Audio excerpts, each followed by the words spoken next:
চৰাইদেউ আৰু শিৱসাগৰ জিলাৰ প্ৰলয়ংকাৰী বানৰ উৎস বিচাৰি আমি লক্ষ্য কৰিছোঁ যে ৰাজদ্বীপ বাইলুং বৰুৱাকে ধৰি কেইজনমান সাংবাদিকে ইতিমধ্যে হৈ যোৱা প্ৰলয়ংকাৰী বানৰ উৎস বিচাৰি দিখৌ নদীৰ উৎপত্তিস্থললৈ গৈ তেওঁলোকে স্বচক্ষে দেখাখিনি ৰাইজক অৱগত কৰাৰ চেষ্টা কৰিছে। তেওঁলোকৰ এই প্ৰচেষ্টাৰ শলাগ লৈছোঁ। ভূমিস্খলনৰ ফলত নাগিনীমৰা অঞ্চলৰ বিধ্বস্ত ৰূপ আমি প্ৰত্যক্ষ কৰিছোঁ। মনলৈ যোৱা পথছোৱাৰ ৰূপ আমি দেখা পাইছোঁ। ৰাজদ্বীপে কোৱা কথাখিনি আৰু ভৱিষ্যতেও হ'ব পৰা বিপদৰ সকিয়নি নুই কৰিব নোৱাৰি। আমাৰ চিন্তাৰ আঁত কিন্তু এতিয়াও ওলোৱা নাই। এই গেলেকী অঞ্চলটো নগা পাহাৰৰ সীমামূৰীয়া এটা অঞ্চল। আমাৰ মনত আছে এই অঞ্চলত এটা সময়ত মাহজুৰি বৰষুণ হৈছিল। মানুহে খৰি কাঠ যোগাৰ কৰিব পৰা নাছিল। উৰালৰ ধান শুকুৱাই চাউল উলিয়াব নোৱাৰা অৱস্থাৰ সৃষ্টি হৈছিল। তেতিয়াও কিন্তু গেলেকী অঞ্চলত বানপানী হোৱা নাছিল।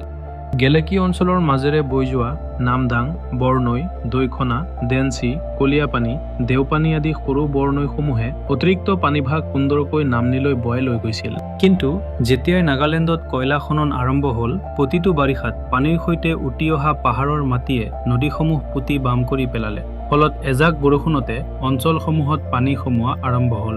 নৈ কাষৰীয়া পথাৰবোৰ পুতি কৃষিৰ অনুপযোগী কৰি তুলিলে। যোৱা 2 দশক জুৰি নদী কাষৰীয়া অঞ্চলসমূহত এই অব্যৱস্থা চলি থাকিল।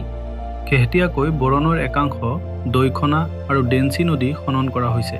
তথাপি সমস্যা কমা নাই। দিখৌ নদীৰ ক্ষেত্ৰতো আমি দেখি আহিছোঁ যে মথাউৰি নাভাগিলে দিখৌৰ পানীয়ে এনে সংহাৰী ৰূপ কেতিয়াও লোৱা নাই। যোৱা 20 জুলাই তাৰিখে যি পৰিমাণৰ পানী দিখৌকে ধৰি উপনৈসমূহত দুৰ্বাৰগতিৰে আহি সমগ্ৰ বিহুবৰ, চন্তক, শিমলুগুৰি, নাজিৰা, গেলেকী অঞ্চলত যি সংহাৰী ৰূপ ধাৰণ কৰিলে, এই পানী আৰু সোঁত এটাও স্বাভাৱিক নাছিল। নদীকেইখনৰ পানী অসমৰ সীমাত সোমোৱাৰ আগতেই ওফন্দি যেনি তেনি দুৰ্বাৰ গতিৰে বিয়পি পৰিছিল। সেয়ে কেৱল মাত্ৰ নদী কাষৰীয়া অঞ্চলেই নহয়, ভিতৰুৱা অঞ্চলসমূহতো বিয়পি পৰিছিল। এই বৃহৎ পৰিমাণৰ পানী আহিল ক'ৰ পৰা? ভাৰতীয় বতৰ বিজ্ঞান বিভাগৰ ৰঞ্জন ফুকন ডাঙৰীয়াই দিয়া তথ্য অনুসৰি মন জিলাৰ আবৈত 19-20 জুলাইত 24 ঘণ্টাত বৰষুণৰ পৰিমাণ আছিল 137 মিলিমিটাৰ, কিন্তু প্ৰতি ঘণ্টাত 20 মিলিমিটাৰ অতিক্ৰম কৰা নাছিল।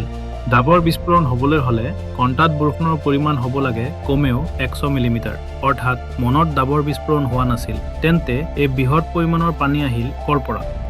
ৰাজদ্বীপ বাইলুং বৰুৱাই কৈছে যে মনৰ পৰা নাগিনীমৰালৈকে অঞ্চলটোত কয়লা খননৰ ফলত ভিতৰ ফোপোলা হৈ প্ৰচুৰ পৰিমাণে পানী জমা হৈ আছিল।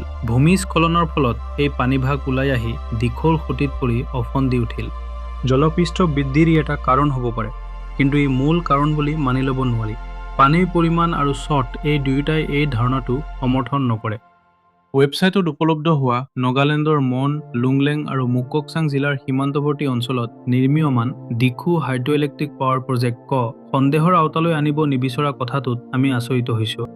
উপলব্ধ তথ্য অনুসৰি উক্ত প্ৰকল্পটো নিৰ্মাণৰ বাবে নিৰ্মাণকাৰী কোম্পানী আৰু নগালেণ্ড চৰকাৰৰ মাজত চুক্তি স্বাক্ষৰিত হৈছিল 2009 চনত। মাটিৰ বিবাদ আদি বিভিন্ন কাৰণত কাম আগবঢ়া নাছিল যদিও 2024 চনৰ মাৰ্চত আধাৰশিলা স্থাপন কৰা হয়। তাৰ পিছৰ পৰা আন্তঃগাঁথনি নিৰ্মাণৰ কাম চলি আছে।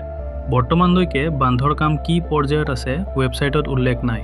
যিটো কোম্পানীয়ে এই নিৰ্মাণ কাৰ্য চলাই আছে, এই কোম্পানীৰ ৱেবছাইটটো বৰ্তমান বন্ধ কৰি দিয়া হৈছে।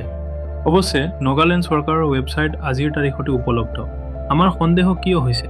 আমাৰ সন্দেহ এই কাৰণেই হৈছে যে যি পৰিমাণৰ পানী দিখৌকে ধৰি উল্লেখ কৰা নৈসমূহত বৈ আহিছিল, যি প্ৰচণ্ড সোঁত আছিল, সেয়া নদীসমূহৰ স্বাভাৱিক নাছিল। এনে চৰ্ট হ'বলৈ হ'লে কোনো ঠাইত জমা হৈ থকা বহু পৰিমাণৰ পানী একে সময়তে ওলাই আহিব লাগিব।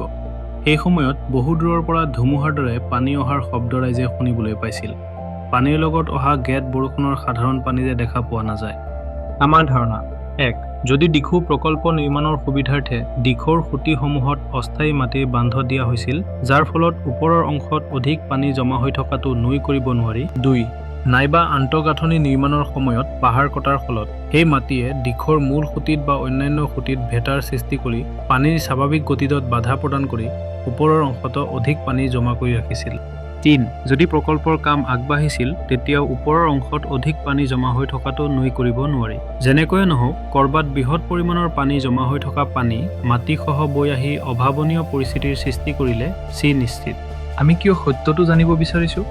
জন্মৰ পৰা আজিলৈকে আমি বা আমাৰ অঞ্চলৰ ৰাইজে এনে ভয়াৱহ পৰিস্থিতিৰ সন্মুখীন হোৱা নাই। সেয়ে এই প্ৰলয়ংকাৰী বানৰ কাৰণটো জানিব পাৰিলে ভৱিষ্যতে হ'ব পৰা পৰিস্থিতিৰ বাবে সাজু হ'ব পৰা যাব। লগতে এনে পৰিস্থিতি নহ'বৰ বাবে কৰণীয়খিনি কৰাৰ দিশত আগবাঢ়িব পৰা যাব।